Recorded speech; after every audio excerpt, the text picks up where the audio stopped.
앞뒤 옆 사람과 인사 나누시겠습니다. 잘 지내셨나요? 네. 평안하셨습니까? 네.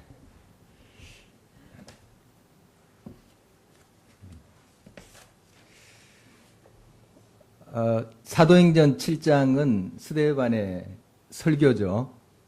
스데반이 이제 순교 당하기 전에 여러 유대인들 앞에 또 여러 사람들 앞에 설교한 내용입니다.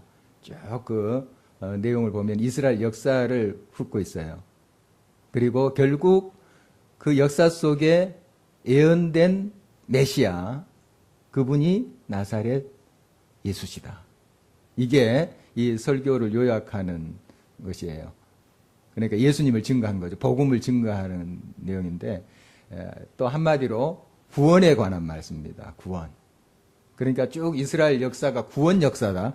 하나님께서 자기 백성을 사랑하셔서 사람을 보내고 또 준비시키시고 그것을 만들어서 결국 구원의 성취를 이루신 것이다. 이것이 그 메시지의 초점이고요. 바로 예수 그리스도를 믿을 때, 예수 그리스도를 나의 주님, 나의 하나님으로 고백할 때 그 구원은 모든 사람의, 고백하는 사람의 것이 된다. 이게 이제 그 스데반의 설교의 내용입니다. 그래서 쭉 우리가 6월 한 달을 불가항력적인 구원이라는 제목으로 수요 기도회 때 살펴보고 있죠. 이제 첫 시간에는 무슨 제목이었습니까? 구원의 태동. 잊으셔도 됩니다. 잊으셔도 돼요. 구원의 태동. 무엇을 같이 나눴냐면은 스데반의 설교 중에 하나님께서 아브라함을 준비시켜요. 아브라함을. 이스라엘 백성들을 구원하기 위해서 아브라함을 준비시키는 그 모습을 보게 됩니다. 벌써 이제 엄마 뱃속에 생명이 태동하듯이 하나님의 구원의 그 역사가 아브라함을 통해서 태동하는 거죠. 쭉 그 내용이 실려져 있고, 아브라함이 벌써 하나님께서 약속을 하셨습니다. 너희들이 애굽에서 400년 동안 고난을 당하리라. 그리고 다시 구원을 받으리라 하는 내용을 벌써 말씀하셨어요. 아브라함에게. 그 한참 후대에 일어날 일을 아브라함에게 말씀하셨어요. 그런 이제 구원의 쭉 과정들을 미리 하나님께서 다 계획해 놓으시고 아브라함을 통해서 그 구원의 씨앗이 이제 태동하도록 이렇게 하신 거죠. 그리고 두 번째 시간에는 어떤 제목으로 말씀을 나눴습니까? 어떻게 이렇게 잘하세요? 구원의 바라. 이제 태동시키고 그것이 점점 그 태아가 커가듯이 또 씨앗이 이제 싹을 틔우고 바라가 되잖아요. 점점 이제 진행돼 가는 그런 과정들을 말씀하고 있습니다. 누구를 준비시켜요? 아까는 아브라함을 준비시켜서 구원을 준비하고 이제 누구를 준비시키는가요? 뭐 여러 사람들인데 이 스데반의 설교 중에 누가 부각돼요? 예? 잘 모르겠다. 모세를 준비시키죠. 모세. 그래서 그 아브라함의 역사 창세기 12장부터 이렇게 쭉 나오잖아요. 창세기에 있는 말씀이 이제 구원의 태동이라고 본다면 전체 구원의 역사에서 이제 출애굽, 그거 이제 구원의 발화식이라고 볼 수 있습니다. 좀 더 진전되는 그런 모습이라고 볼 수 있어요. 이제 하나님께서 쭉 이런 구원의 역사를 베풀 때 말씀으로도 하시고 직접 개입하셔서 역사하시기도 해요. 근데 꼭 사람을 통해서 역사하신 것을 보게 돼요. 사람을 세우세요. 아까 아브라함 세웠죠. 이번에는 누구? 모세를 세우십니다. 그래서 애국 궁정에서 40년 동안 훈련을 받게 합니다. 이제 그 이스라엘에 태어나는 남아들을 다 죽이라고 했잖아요. 그런데 하나님의 은혜로 이 모세가 건짐을 받습니다. 모세란 뜻이 물에서 건지다, 건짐을 받다 하는 뜻이죠. 바로 모세가 준비됩니다. 하나님께서 미리 예비하신 거죠. 그래서 그를 훈련시켜요. 벌써 하나님의 이제 구원의 역사는 계속 지금 진행되고 있는 것이죠. 그런데 모세가 자기가 뭔가 해보려고 했어요. 40년 동안 애국 궁정에서 최고의 것을 배웠어요. 최고의 문화를 또 경험하기도 하고. 그래서 뭔가 할 수 있겠다. 그리고 40세쯤 됐을 때 자기의 정체성을 알아요. 자기가 애굽의 왕자인 줄 알았죠, 그동안. 왕자인 줄 알았는데 어느 순간 자기가 이스라엘 사람이라는 것을 알아요. 알게 돼 있어요. 그래서 이제 자기 백성 이스라엘의 고난을 당하고 있었잖아요. 그래서 뭔가 자기 백성을 위해서 자기 힘으로 해보려고 했었어요. 그때는 하나님의 구체적인 구원의 역사가 안 일어납니다. 안 일어나요. 사람만 죽여요. 아시죠? 애굽 사람 죽이고 도망자 신세가 되잖아요. 그래서 미디안으로 이제 도망가게 된 거죠. 미디안에서 하나님께 또 준비시킵니다. 모세는 몰랐어요. 오늘 이제 본문 말씀은 미디안 이제 생활 40년을 거의 마치는 단계. 그러니까 나이가 한 80 정도 됐을 때, 그때 하나님께서 모세를 찾아오는 모습입니다. 모세는 몰랐어요. 자기가 그냥 미디안 광야에서 이제 생을 마치겠구나 이렇게 생각한 거예요. 구체적으로 하나님께서 자기를 통해서 구원의 역사를 베푸실 줄 몰랐어요. 그러나 하나님의 계획은 오묘해요. 우리가 다 빈손이 되고 아무것도 할 수 없다 이렇게 생각될 때 하나님의 영이 임해요. 말씀이 임해요. 능력이 임해요. 그래서 역사하세요. 그래서 여러분들이 지금 어떤 형편이든 건강이 어떻든 나이가 어떤 상관없어요. 여러분의 교육적인 배경과 환경이 어떻든 상관없어요. 하나님은 그 열려져 있는 그 삶에 들어오십니다. 들어오세요. 우리는 앞날을 알 수 없지만 그러나 하나님께서는 찾아오세요. 하나님의 계획이 있으세요. 여러분 그것을 잘 받아들이셔야 됩니다. 이제 오늘 말씀의 제목을 구원의 여정이라고 이제 해봤는데요. 구원이 이제 태동되고 발화가 되고 이제 이것이 생명으로 구체적으로 드러나게 되죠. 계속 진행되는 그 과정을 한번 스데반의 설교에서 살펴보도록 하겠습니다. 모세를 다시 부르는데요. 오늘 말씀 30절 한 목소리로 다시 읽어보도록 하겠습니다. 시작. 40년이 참에 천사가 시내산 광야 가시나무 떨기 불꽃 가운데서 그에게 보이거늘. 여러분 이 이야기는 잘 아시죠? 모세가 이제 광야에서 양 치면서 40년 지나잖아요. 이제 나이가 80인데 노인이에요. 노인입니다. 그런데 하나님이 찾아오시는 거예요. 찾아오시는데 이 오늘 본 말씀 보니까 40년이 참에. 모세는 몰랐어요. 이 40년의 기간을 하나님께서 계획하시고 또 정하신 건 몰랐어요. 그러나 참에 이 말씀에 비춰보면 하나님이 계획하고 계셨다 하는 걸 알 수 있죠. 40년. 하나님이 계산이 있었어요. 그 기간이, 그 때가 차니까 하나님께서 오신 거예요. 여러분은 여러분의 시간을 잘 몰라요. 또 하나님께서 여러분의 삶을 어떻게 구체적으로 역사하실지 잘 모르지만 하나님의 때가 있어요. 그의 때가 있어요. 여러분, 그 때가 차면 하나님께서 구원의 역사를 구체적으로, 현실적으로 여러분의 삶에 함께 하십니다. 구체적으로 우리의 이제 영적인, 전인적인 그런 구원의 역사뿐만 아니라 여러분의 삶에 여러 질병, 또 금전의 문제, 관계의 문제, 여러 가지 것들이 있잖아요. 이것을 해결하는 구원의 또 치료의 그런 때가 있어요. 하나님이 정하신 때가 있어요. 우리가 조금 가늠할 수는 있지만 잘 몰라요. 좀 감이 올 때도 있습니다. 기도 많이 하고 영적으로 깨어있으면 좀 느낌은 있어요. 그러나 언젠지 몰라요. 주님 오시는 날과 똑같아요. 여러분의 구체적인 삶의 회복과 치유와 온전케 되는 그런 역사들, 분명히 이런 것도 이제 전체적인 구원의 역사의 한 부분의 또 구원이라고 볼 수 있어요. 언제, 어느 때에 정확히 내게 임할지 몰라요. 그러나 누구는 아신가요? 하나님 아세요. 하나님은 그 시간을 정해놨어요. 그때가 참에 찾아오세요.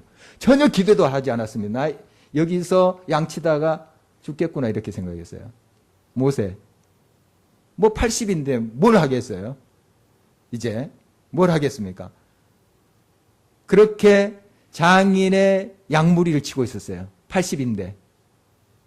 출애굽기 3장 말씀 보면 장인의 양무리를 치더니 자기의 양도 아니고 장인의 양을 치고 있었어요. 이러다가 내가 가는 거지. 하나님이 정하신 때가 참에 하나님이 찾아오시는 거예요. 아주 신비스러운 모습으로 이제 찾아오는데, 그가 항상 봤던 가시떨기 나무들이에요. 광야에 그 가시떨기 나무들이 많다고 그래요. 보니까 그런 덤불들이 많더라고요. 저도 성지순례 이렇게 가보니까, 군데군데. 아마 그런 그 가시떨기 나무가 아닌가 싶어요. 근데 항상 봤던 나무에 이상한 현상이 일어나는 거죠. 불이 붙었는데, 가시나무가 타질 않는 거예요. 뭔가 있다 하고 이제 다가갔죠. 하나님께서 말씀하시죠. 33절. 함께 읽겠습니다. 주께서 이르시되 내 발에 신을 벗으라. 내가 서 있는 곳은 거룩한 땅이니라. 거룩한 땅이니라 하면서 이제 하나님께서 명령을 주십니다. 사명을 주세요. 애굽으로 가라. 가라. 내가 너와 함께 한다. 이런 말씀을 하시죠. 오늘 본문에는 자세히 나와 있지 않지만 그 출애굽기 3장 보면 하나님 이렇게 부르시죠. 부르실 때 어떻게 해요? 모세가 처음에 못 가겠습니다 그랬잖아요. 못 가겠습니다. 이제 말도 제대로 못하고 정말 용기도 없고 뭐 힘이 있으니까 이제 80대고 그동안 40년 동안 말 제대로 했을까요? 물론 식구들한테 가서 아는 밥은 뭐 이 정도는 했을지 모르겠어요. 그러나 날마다 하느니 양치는 거예요. 양들하고 이야기하는 것도 한두 번이에요. 양들하고도 이렇게 이야기할 수 있잖아요. 예. 이름 붙여놓고 복수나 철수야 이렇게 붙여놓고 이야기할 수 있는데 이것도 한두 번이지. 양들하고 어떻게 대화가 제대로 되겠어요? 40년 동안 그렇게 살았어요. 여러분 이 언어라는 거 감각이에요. 이번에 이제 제가 성지순례 하면서 영어로 좀 하여튼 좀 되긴 하더라고요. 지금 한 10몇 년, 20년 가까이 영어를 제대로 안 하고 살았잖아요. 영국에서는 이제 영어를 좀 했지만. 그런 좀 되긴 하더라고요. 근데 잘 안 돼. 영어라는 건 또 감각이기도 해요. 언어라는 게. 40년 동안 이 말을 제대로 안 하고 살았어요. 그러니까 하나님 앞에 나는 말도 못하고 혀가 둔한 자고 막 용기도 없고 하나님께서는 내가 너와 함께 한다. 그래, 너 그 말 지금 주변 없고 용기 없는 거 알아. 알아. 내가 너보다 더 잘 알아. 그러니까 내가 너와 함께 한다. 이렇게 약속하잖아요.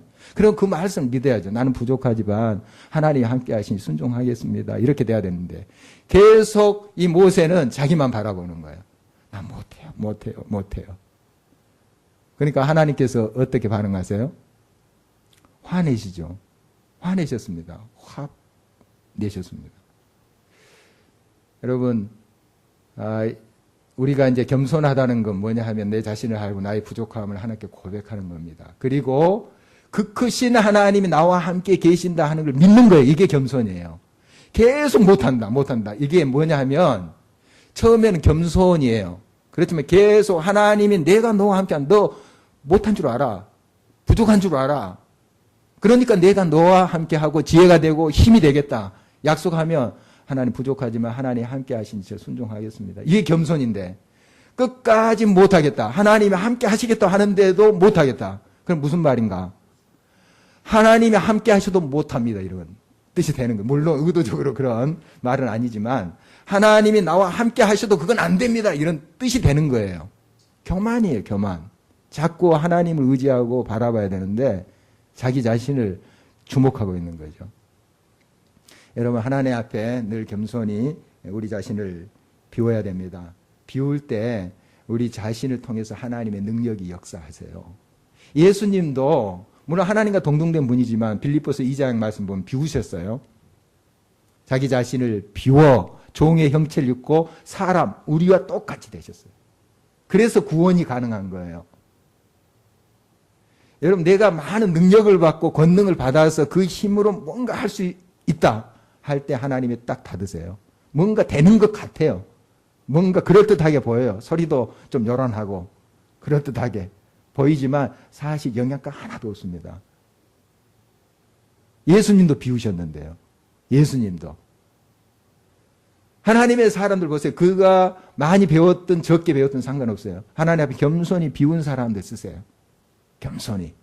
그런데 어느 순간 되네. 내가 뭔가 하니까 병자도 일어나고 사람이 감동받고 막 변화받아. 내가 대단한 것 같아.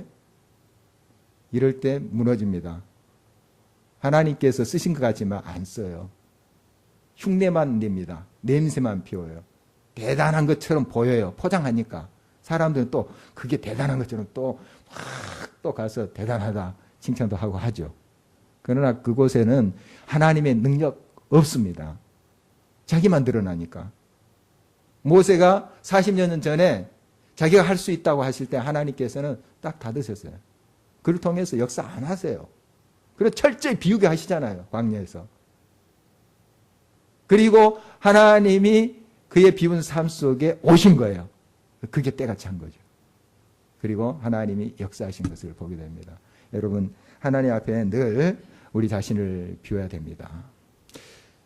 엘리야, 요즘 많이 묵상하는 본문 말씀이죠. 엘리야. 얼마나 능력을 그렇게 나타냈던 종입니까?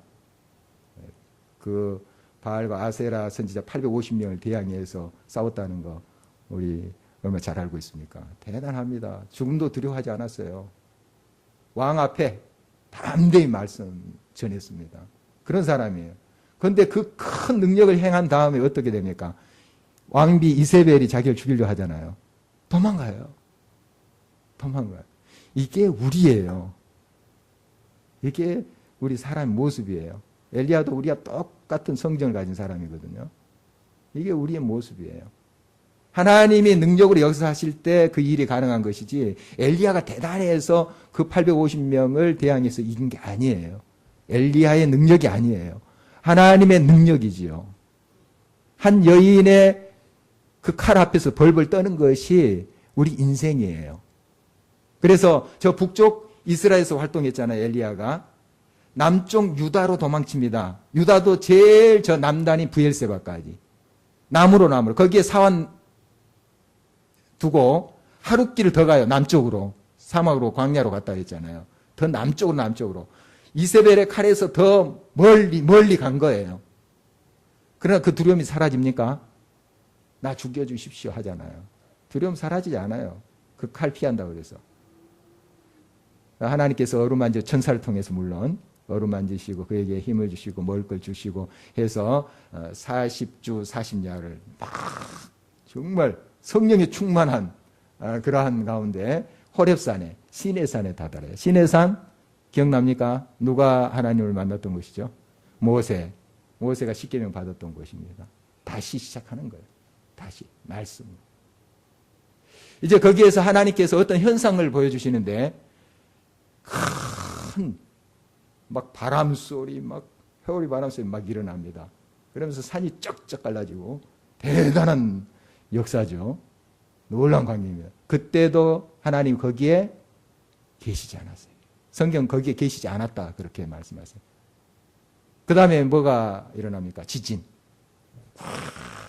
그럼 뭐가 있을 듯 하잖아요. 막 지진이 일어나고 막 하면 뭔가 거기에 대단한 능력과 대단한 역사 일어날 것 같아요. 거기에도 계시지 않았어요. 그 다음에 불이 확 타오릅니다. 굉장한 광경이죠. 거기에도 계시지 않았어요. 그 이후에 모든 그 주변이 고요하게 됐습니다. 그때 세미한 음성이 들렸다. 세미한 음성이 들렸다. 무엇을 이야기하시는 건가요? 여러분, 우리는 많이 우리가 있는 것처럼 보이려고 해요. 대단한 것이 있는 것처럼. 그러면 뭔가 사람들이 와, 있는가 보다 이렇게 생각하잖아요. 그런데 하나님은 그것까지 다 내려놓으시게 합니다. 그 가운데 세미한 음성으로 들려주십니다. 31절 다시 한번 볼까요? 같이 읽겠습니다. 모세가 그 광경을 보고 놀랍게 여겨 아래보려고 가까이 가니 주의 소리가 있어. 조용히 집중하면서 저게 뭔가 하고 다가갔더니 소리가 들리는 거예요. 여러분, 지금도 하나님 여러분에게 말씀하세요. 지금도. 하나님 동일하신 분이시니까요. 여러분 부르시고 계시고 여러분에게 또 용기 주는, 이루어주는 말씀하세요. 그런데 왜 안 들리는가요? 내 속에 소리가 너무 많아요. 대단한 것을 주목하고 그것에 뭔가 있는 것처럼 착각하며 살아요. 여러분 조용히 자기 자신을 내려놓고 하나님의 음성에 귀를 기울여 보십시오. 지금 들려요. 내가 너를 사랑하노라. 내가 너를 아노라. 이렇게 말씀하십니다. 그래서 34절 우리 다시 한번 읽어볼까요? 시작. 내 백성이 애굽에서 괴로움 받음을 내가 확실히 보고 그 탄식하는 소리를 듣고 그들을 구원하려고 내려왔노니 이제 내가 너를 애굽에서로 보내리라 하시니라. 여기 동사들 보면은 애굽에서 받은 괴로움을 확실히 어떻게 했다고 그랬어요? 보고, 하나님 보고 계신다는 거예요. 보고, 또 그 탄식하는 소리를 듣고, 그 다음에 그들을 구원하려 내려왔노니. 구원의 과정이에요. 하나님은 지금 계속 우리를 보고 계세요. 듣고 계십니다. 그리고 우리를 향해서 항상 말씀하세요. 그런데 우리가 못 듣는 거예요. 하나님이 안 보고 있는 것처럼, 못 듣고 계신 것처럼 우리가 느껴지는 거예요. 그래서 하나님 어디 계십니까? 하나님 내가 이렇게 고통스럽고 힘든데 하나님 대체 뭘 하고 계십니까? 그렇게 이제 말씀드리기도 하잖아요. 그런데 하나님 지금 보고 계세요. 듣고 계십니다. 그리고 여러분 가까이 계세요. 그리고 어루만지십니다.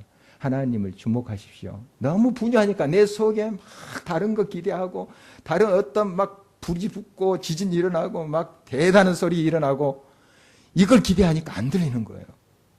그 하나님이 함께 하시고 다가와셔서 말씀하시는 게 안 들리는 거예요. 그럼 조용히 하나님의 음성에 귀를 기울여 보십시오. 이번 이제 순례길에 제가 뭐 대단한 것을 발견했고 대단한 능력을 받았다 이렇게 말할 수 없습니다. 그러나 정말 하나님과 동행하면 그렇게 기쁨이더라고요. 기쁨이고 이런 자연현상 또 혼자 그 새벽길을 걸으면서 들길을 걸으면서 하나님이 나를 얼마나 사랑하시는지 그래서 나도 모르게 또 눈물 흘리고 이렇게 했습니다. 그때 지었던 노래 있어요. 한번 불러볼까요?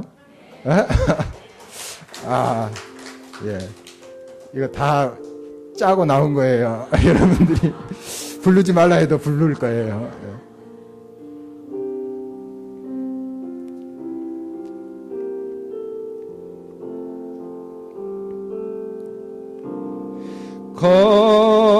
검은 구름 하늘 가리고 폭풍 몰아칠 때에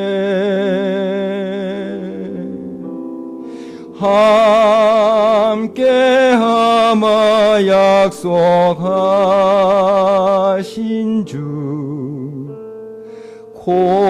고이 바라봅니다.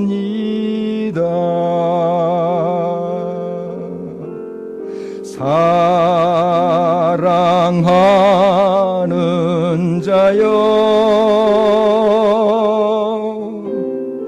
내가 너를 아노라.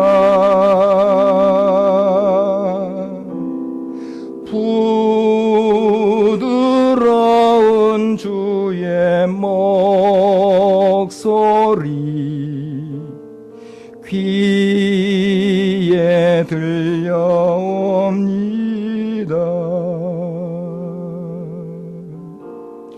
폭풍 검은 구름 거치고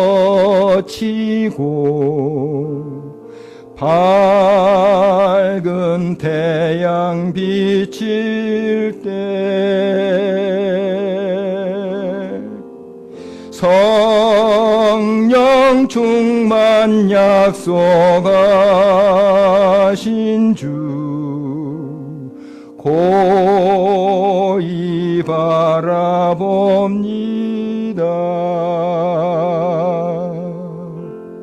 사랑하는 자여, 내가 너를 아노라.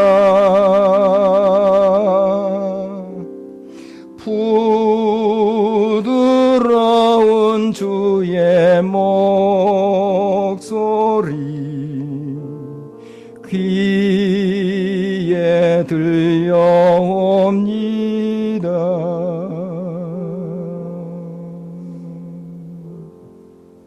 아멘.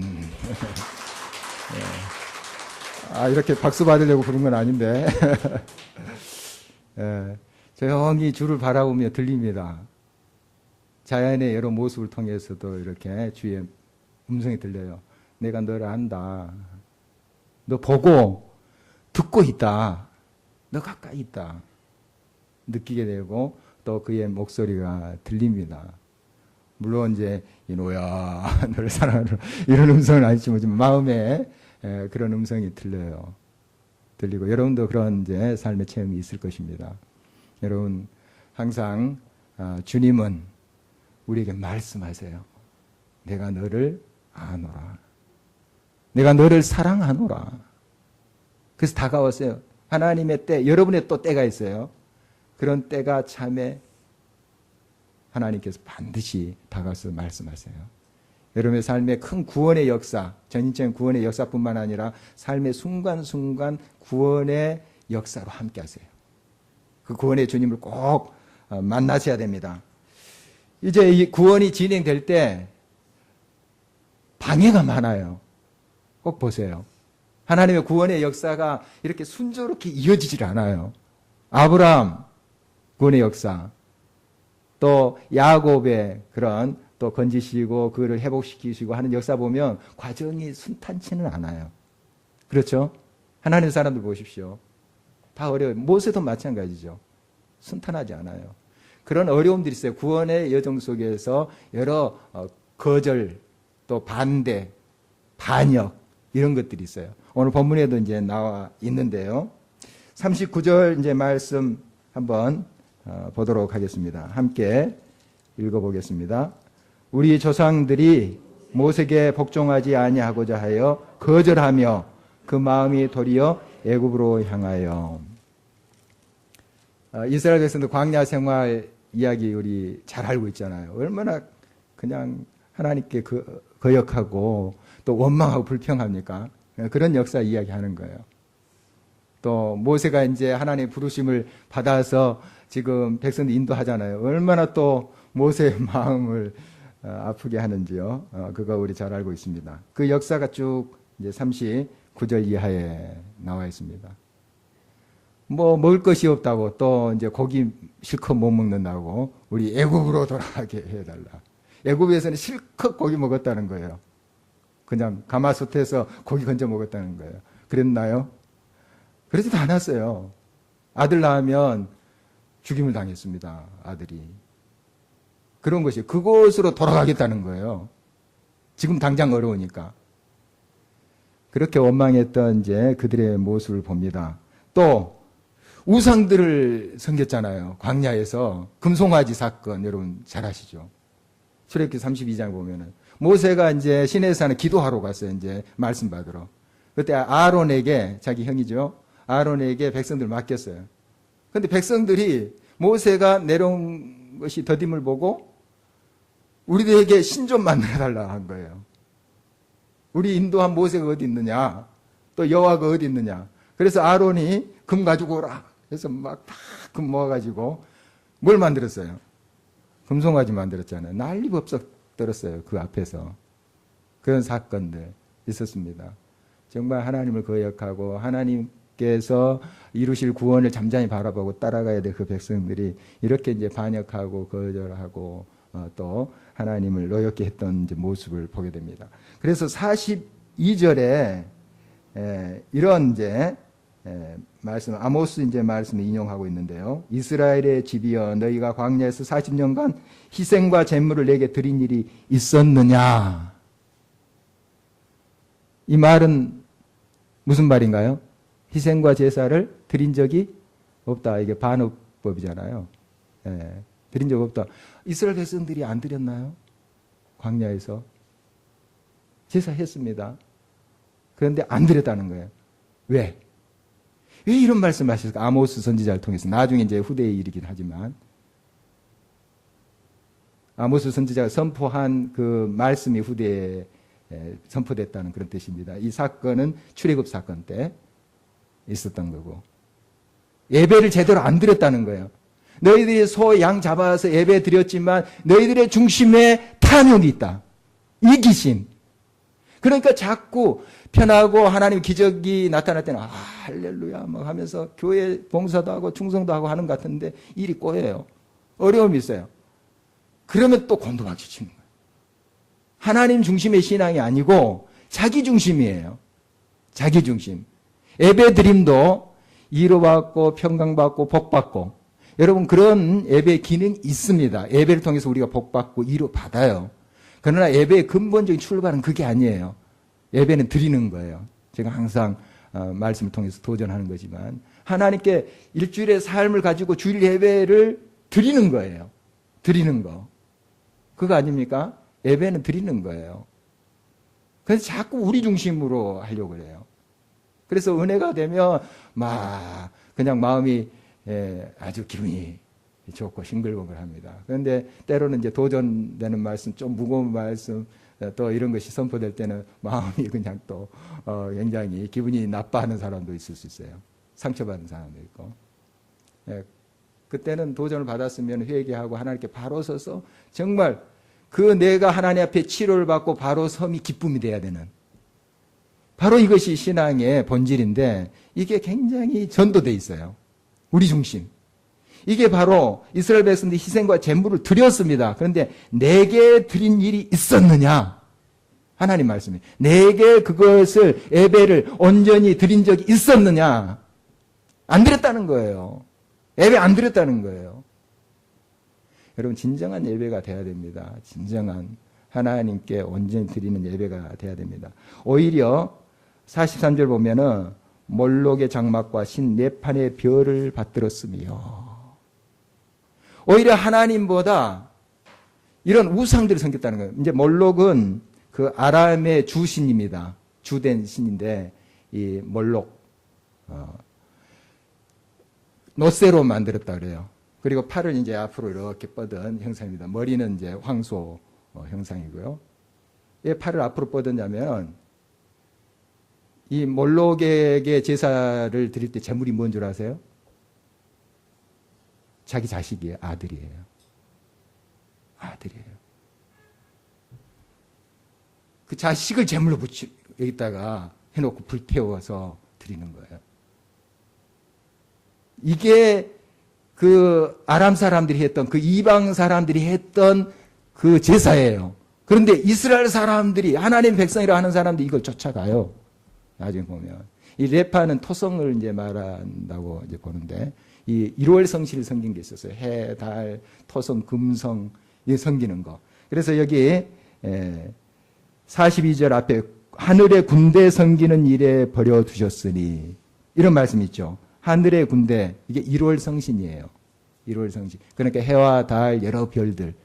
이게 그 당시에 고대 근동의 사람들이 섬겼던 신들이에요. 신들. 그래서 하나님을 온전히 섬겨야 되는데 이방 신을 섬겨가는 거예요. 하나님께 예배 드린다 하면서 실제로는 자기의 탐욕, 우상을 섬기는 거예요. 여러분, 이 우상의 특징 아시죠? 탐욕이에요. 그 근본으로 들어가면 우리를 위해서, 인간을 위해서 세워놓은 것들이에요. 깎아놓고 주조해서 만들어놓고 복 달라는 거예요. 자기 중심이에요. 하나님께 영광 아니에요. 우리 신앙의 출발은 하나님께 영광이에요. 하나님께 드리는 거예요. 하나님을 높이는 거예요. 그런데 우리의 탐욕과 우리의 요구를 위해서 신들을 세워놔요. 우상입니다. 하나님을 그렇게 이용하는 사람들 많아요. 하나님을 우상으로 그렇게 세워놓는 사람들이 많아요.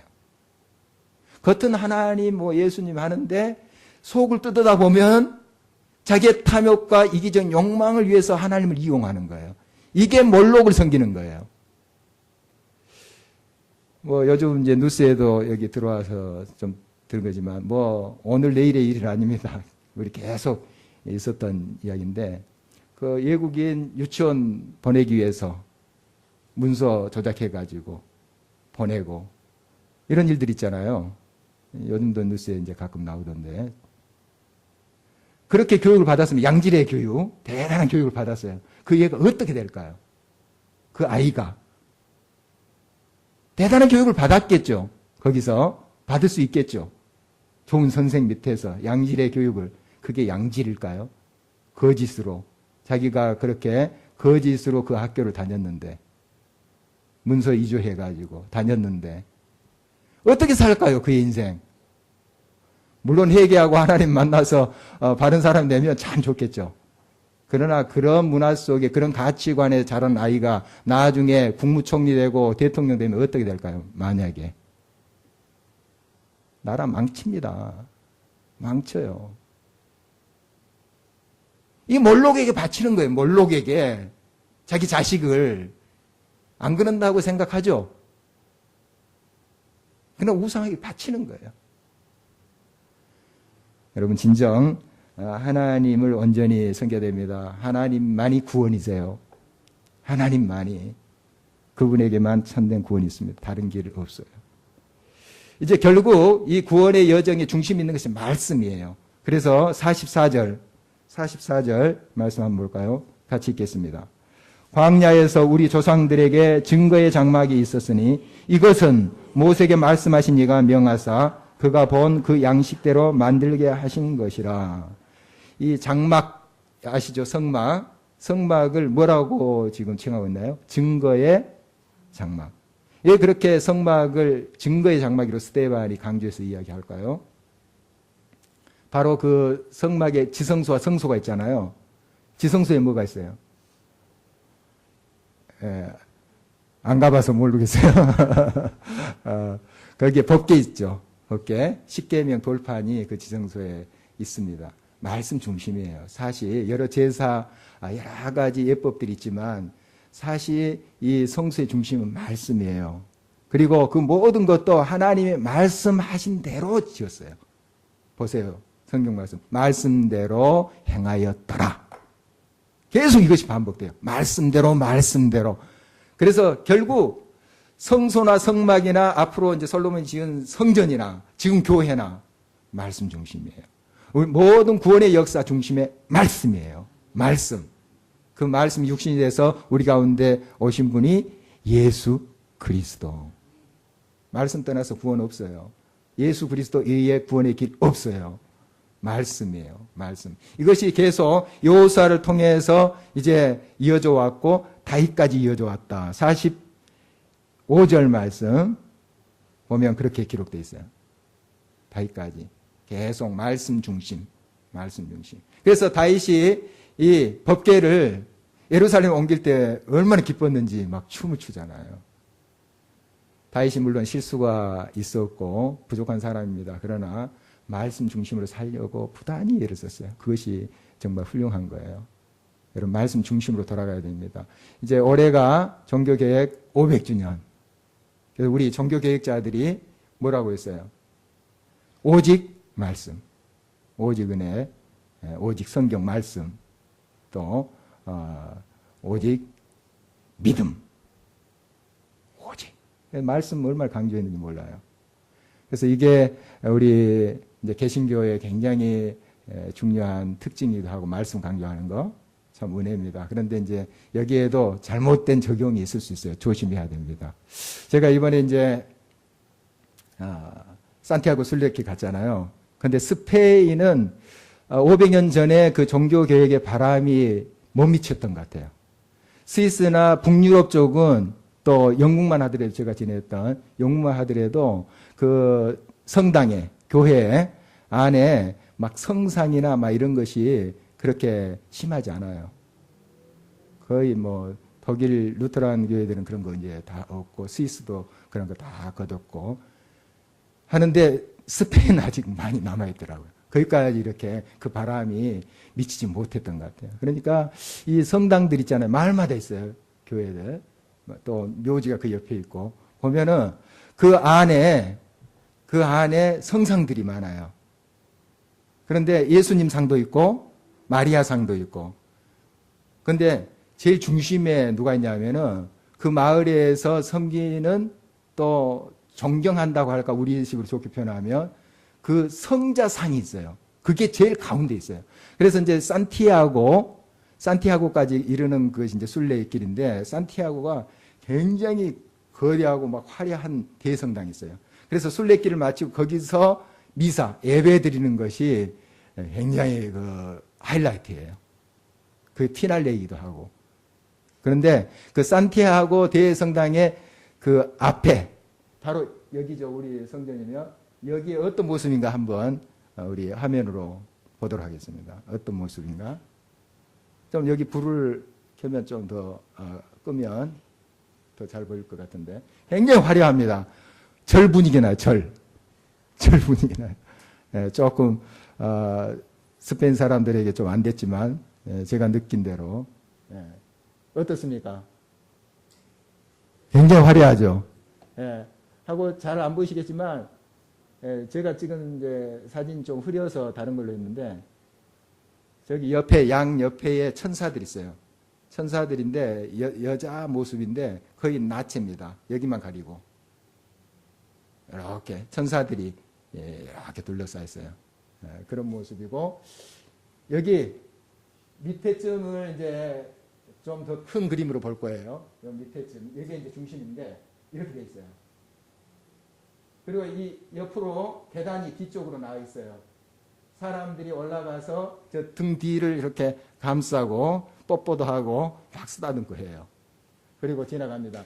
예배 드릴 때, 미사 드릴 때도 사람들이 계속 관광객들 또 순례객들이 계속 예배 시간에도 그 쓰다듬고 가고 이렇게 하더라고요.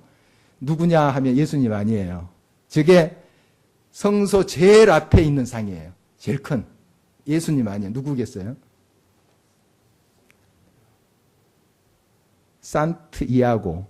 산티아고입니다. 산티아고. 이게 성 야고보. 산티아고가 성 야고보. 야고보 사도 있죠? 예수님의 제자 중에 요한의 형 야고보 있죠? 야고보가 그 순례길을 걸었다 하는 설이 있어요. 그 설이죠, 설. 그리고 그가 이제 순교를 당하잖아요. 다시 여기 걷고 예루살렘 가서 순교를 당해요. 순교를 당했는데 그를 시신을 돌로 된 배에 태워서 띄워보냈는데 산티아고까지 그쪽에까지 왔다. 이런 설이 있습니다. 천주교는 이런 좀 설을 믿어요. 믿는 경향이 있고 또 기적이 있습니다. 분명히. 그런 전설들 좀 믿기지 않는 그런 것들이 좀 있더라고요. 그래서 이제 야고보를 굉장히 추앙하는 그런 모습이에요. 야고보의 신앙을 닮아야지 처음에 그렇게 시작했을 거예요. 그런데 어떤 이제 그 외국인이 그런 말씀을 하는 거 들었어요. 산티아고 대성당의 하나님은 야고보다. 나만 그렇게 느낀 게 아니에요. 물론 그곳 성당의 순례객들이 야고보가 우리 하나님이다 이야기하지 않을 거예요. 그래서 종교개혁자들이 저거 다 부순 거예요. 다 교회에서 끄집어낸 거예요. 원래 중세교회의 모습 저런 거예요. 그리고 각 마을에 그 마을을 수호하는 성인이 있어요. 성인. 사람이죠, 사람. 그러나 훌륭히 이제 살다가 하나님 믿고 훌륭히 살다가 간 사람 그 성상을 중앙에 세워놔요. 그리고 옆에 예수님 상, 마리아 상 좀 더 적게 그렇게 세워놨어요. 참 이제 기독교 국가로서 곳곳마다 마을마다 십자가 있습니다. 산에도 이렇게 십자가 해놓고 마을 입구에 십자가 해놓는데 앞에는 예수님, 뒤에는 마리아가 딱 이렇게 있어요. 십자가 뒤에. 마을마다 십자가 없는 데 없어요. 교회 없는 데 없어요. 거의가. 그래서 정말 어떻게 기독교의 문화와 그런 종교를 아직까지 굳건히 지키고 있는 것은 참 훌륭한 일입니다. 우리 개신교가 얼마나 세속화되어 버렸어요, 또. 물론 저런 의미에서 또 세속화라고 볼 수도 있지만 굉장히 어떤 신앙의 그러한 형식조차 우리 개신교 나라들은 많이 잃어버렸어요. 그러나 스페인은 형식은 굳게 지키고 있어요. 이슬람, 무슬림처럼. 그것도 우리가 따라가지 못할 거예요. 그러나 그 속에 저렇게 이제 잘못된 어떤 신앙관들, 이런 것이 또 스며 있습니다. 우리도 자칫하면 이렇게 돼요. 어떤 사람이 하나님보다 더 우선이 될 수 있어요. 그 우상입니다. 우상이에요. 우리가 그 사람을 하나님이다 부르지는 않아요. 그렇지만 은연중에 내 마음 중심에 그 사람이 있어요. 누구 존경하는. 우리 교회는 없어요. 제가 장난 건데 없어요. 그래서 우리 집사는 그러더라고요. 당신 없어도 교회 잘 돌아가. 그러면서 한다는 말이 있어요. 당신 그래서 목회 잘한 거야. 그래서 내가 할렐루야 했습니다. 내가 없어도 우리 교회 잘 되는 거. 제가 바라는 교회상이에요. 물론 어떤 인물을 우리가 존경하고 좋아하고 인정하고 하는 것은 너무 좋은 일이에요. 그러나 하나님 대신에 은연히 그 어떤 대상이 그 자리를 차지할 때 그게 우상이죠. 우상입니다. 여러분 진정 우리 주님만이 참된 말씀만이 우리의 구원을 가능케 하시는 분이 그것이 길입니다. 그 길만이 우리의 구원의 여정에 항상 있어야 될 것입니다. 기도하시겠습니다.